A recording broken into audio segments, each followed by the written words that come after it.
Forsythia is a plant that's known for its bright yellow flower in the early spring. But there's many other things about the forsythia that people may like about it.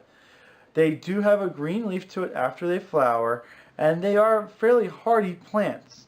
If you have a location that you're having trouble growing other plants in, such as underneath a black walnut, the forsythia can grow.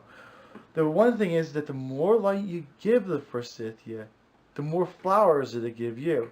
So if you do decide to plant it underneath another tree, it'll grow fast, it'll flourish, but it may not have as many flowers as you see ones that are in full sun. But taking that information and you use it, you can still use this plant and be very effective for screening and blocking. When you plant a forsythia, it may be small, but they do grow. I've seen some forsythia grow up to 6 feet in 1 year when it's really happy. And they throw out leaves everywhere. The older that it is, the thicker, the more branches that it has. And even though it may lose its leaves in the wintertime, all the branches that's formed all over can create a thicket and a block. So even though there's no leaves on it, it can still provide you some privacy to it. Forsythias are a very tough plant as well. They can take a lot of abuse. I'm almost 32 years old, and when I was growing up on the nursery, I remember one of our neighbors taking a brush hog and trimming the forsythia using a brush hog. If you're not familiar with what a brush hog is, that's probably one of the worst instruments you could use for trimming anything. And he used it, and the plants grew right through without a problem. They actually enjoyed it, I believe.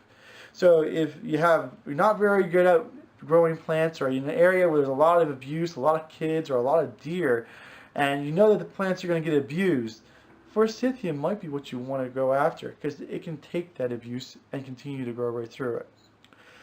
Forsythia is easy to grow. It does like moist soils. It can take dry soils as well. It's not as good in the dry soils, but it can tolerate it. It's a very tough plant.